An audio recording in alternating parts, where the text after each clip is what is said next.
menuju Prodi PG PAUD Universitas Terbuka Daerah Semarang. Pada kesempatan video kali ini saya akan mempresentasikan mengenai pilar-pilar pendidikan dan relevansinya di era digital berdasarkan pemikiran Ki Hajar Dewantara. Yang pertama mengenai makna pilar pendidikan. Di sini kata pilar dapat dipahami sebagai dasar atau fondasi yang menopang seluruh proses pendidikan. Kata pilar sendiri dapat diibaratkan sebagai tiang yang menopang bangunan. Pilar dapat dijadikan sebagai pedoman untuk menghasilkan peserta didik yang berkarakter, berketerampilan, dan memiliki kepribadian yang baik.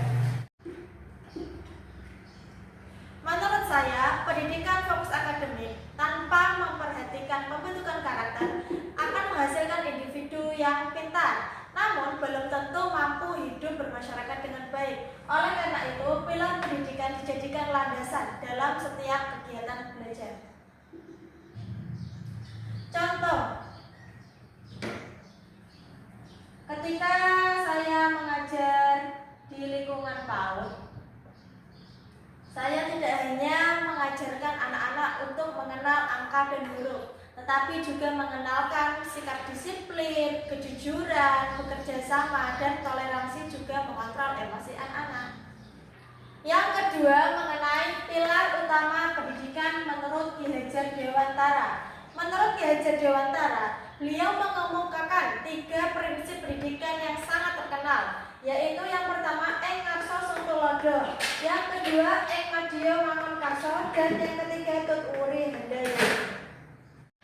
Yang pertama mengenai Eng Ngarso Sungtulodo, artinya di sini di depan memberi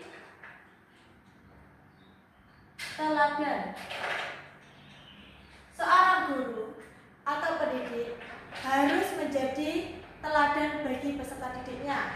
Anak-anak yang belajar bukan hanya dari apa yang diajarkan, tetapi apa yang dia lihat. Contohnya di sini, sebagai guru kita harus selalu datang tepat waktu dan berbicara sopan agar anak-anak dapat meniru perilaku yang kita lakukan. Yang kedua yaitu Eng Madya Mangunkarso, artinya di tengah membangun semangat. Guru atau pendidik tidak hanya memberikan dorongan dari depan saja, tetapi juga hadir bersama peserta didik untuk membangkitkan semangat dan motivasi serta kreativitas anak. Contohnya di lingkungan PAUD, saat kegiatan menggambar, guru ikut mendampingi anak dan juga memberikan dorongan serta menghargai setiap hasil karya mereka. Yang ketiga mengenai Tut Wuri Handayani, artinya di sini dari belakang memberikan dorongan.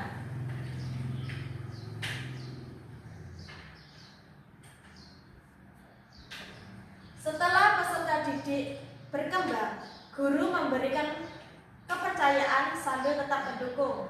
Contohnya ketika anak mulai mampu merapikan mainan sendiri, guru memberikan kesempatan untuk melakukannya dengan mandiri sambil tetap memberikan apresiasi terhadap anak tersebut. Yang ketiga mengenai relevansi dan tantangan di era digital. Menurut saya, pemikiran Ki Hajar Dewantara masih sangat relevan di era digital. Teknologi memberikan banyak manfaat. Salah satunya yaitu anak-anak dapat mengakses video pembelajaran. Yang kedua, mampu mengakses permainan edukatif. Dan yang ketiga, mampu mencari berbagai sumber belajar yang sangat menarik. Di sisi lain, di era digital ini juga memiliki tantangan. Tantangan yang pertama seperti penggunaan gawai berlebih. Pada zaman sekarang banyak orang tua yang mengandalkan gadget untuk anaknya bermain HP sendiri. Hal ini menyebabkan anak menjadi kurang bersosial dan hanya fokus di layar saja.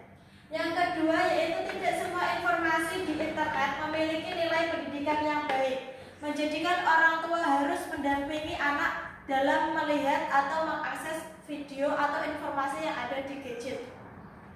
Dan yang ketiga yaitu peran guru dan orang tua tergeser teknologi. Terkadang teknologi ini menjadikan orang-orang itu fokus di teknologinya saja, padahal yang menjadikan keberhasilan pendidikan adalah peran guru dan orang tua. Teknologi hanya dijadikan alat bantu saja, bukan mengganti pendidikan karakter. Contoh di beberapa PAUD, anak belajar mengenal huruf melalui aplikasi digital. Hal ini tentu saja sangat positif. Namun, jika seluruh kegiatan belajar hanya menggunakan gawai atau teknologi, anak dapat kehilangan kesempatan untuk mengembangkan kemampuan sosial, motorik, emosional melalui bermain langsung dengan teman-temannya. Hal itu tentu saja menjadikan penerapan prinsip Ki Hajar Dewantara menjadi sangat penting. Guru dan orang tua harus menjadi teladan, pendamping, juga motivator dalam penggunaan teknologi. Yang terakhir mengenai refleksi akhir, menurut saya pendidikan yang ideal di era digital adalah pendidikan yang menyeimbangkan teknologi dan nilai-nilai kemanusiaan. Yang kedua mengenai peran pendidikan Ki Hajar Dewantara mengingatkan kita untuk tujuan pendidikan yang benar, yaitu pendidikan bukan hanya transfer ilmu, tetapi juga membentuk karakter dan kemandirian peserta didik. Dalam penerapan lingkungan PAUD atau pendidikan anak usia dini, pilar pendidikan menjadikan fondasi pembentukan kepribadian anak. Kita juga harus ingat dan belajar bahwa teknologi dapat membantu proses belajar, tetapi guru, orang tua, dan lingkungan yang positif tetap menjadi alasan utama atau faktor utama keberhasilan peserta didik. Jadi teknologi itu hanya sebagai alat bantu saja ya teman-teman.